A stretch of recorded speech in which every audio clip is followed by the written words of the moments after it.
I'm Greg Molzon, getting ready for the high school football season in the Flint area. And let's start with the area's defending state champion.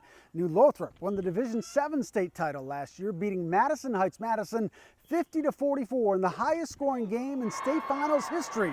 And the Hornets have the quarterback who led that explosive offense, Avery Moore, back to try to do it again. I mean, I'm a little biased, but I believe he's one of the best quarterbacks in the state, especially best dual threat quarterback in the state. And he's literally like having another coach on the field. So having him for another year is obviously a blessing. I want to break what I did last year. I want to obviously I want to get more total yards, more total touchdowns. But right now, I kind of my focus is kind of just with the team, and I want to do what I can do to get the team to state championship again. Led by the Grand Valley State commit, and with 6 starters returning on each side of the ball, the Hornets believe they have the talent to get back to Ford Field. The key is going to be their mindset, and they insist they are not satisfied.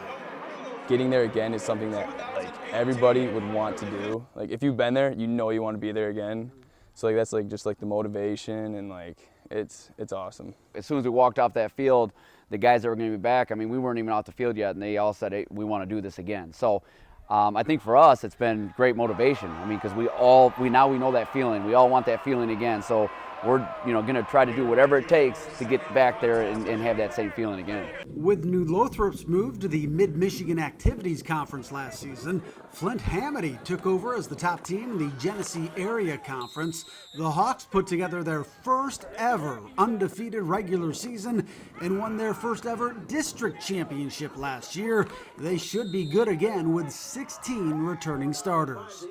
For the first time in 8 years, Fenton is not the defending champ in the Flint Metro League. As Flushing and Brandon tied for the title, the Tigers will be looking to get back on top this year in an expanded Metro League that will now feature 2 divisions and a crossover game for the overall championship. Lapeer is the defending champ in the Saginaw Valley Blue Division. The Lightning had their 3rd perfect regular season in 5 years before losing in the regional final. Led by Phoenix Dixon, the Lightning should be loaded again with the goal of making it farther in the postseason. We've been right there close. I think we've lost the 4 times that we've lost in the tournament.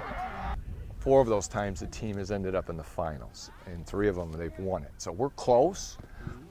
We just got to break through, and keep doing what's right. We don't need major changes, but just little things. We've been working hard in the off season, even more in the weight room, because we want to get back to state champs. We want to be over there. We tough loss last year, Clarkston. Very unfortunate, but we're working even harder to get right back to where we were. Moving north to the Valley Red Division, Midland will be led by junior quarterback Al Money, who got called up from the JV team after the varsity team lost its first 2 games.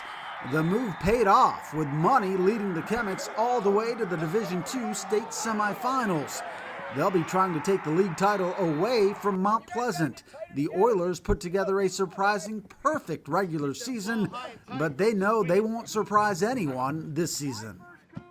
Absolutely, and it's not our first time, coming off a season like that, right? Yeah, so we know that we are going to be the target. We're going to be circled on the calendars. We're going to be all those things, and anytime you're the returning champion, you're going to be the one everybody's trying to knock off. So I think the Saginaw Valley North is going to be as tough as it's been in quite a while, and we're really going to have our work cut out for us this year. Big changes have come to the Tri-Valley Conference, with the league moving from 3 divisions to just 2. Frankenmuth has won 7 straight East Division titles, but the Eagles will face a tough challenge this year with Swan Valley moving to the East. The Vikings have gone 17-1 over the last 2 regular seasons, making it to the Division V state final 2 years ago and the semifinal last year. In the Tri-Valley West, Ithaca has not lost a league game since 2009, but the Yellow Jackets will now be joined in the West by Millington, the team that ended their season in the first round of the playoffs last year.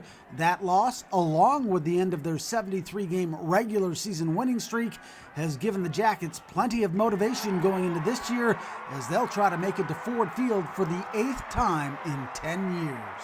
I mean, that's a lot of motivation, obviously. We were hoping to go a lot further than we did last year, but knowing that we lost in the first round, there's a lot more motivation, kind of knowing, hey, it's not just going to happen just because we're Ithaca. We got to be willing to put in the work. There's a little bit of pressure because, I mean, there's such big shoes to fill because we've been so good in the past, and last year we weren't very good. We didn't finish very far, so some pressure this year for sure. Oh, I think they want to leave their mark. You know, there's no doubt, and we've talked to them about that. Is, you know, they've those teams before you have earned everything that they've got, and now it's your chance to earn your place in Ithaca football history. And how do you want to be remembered?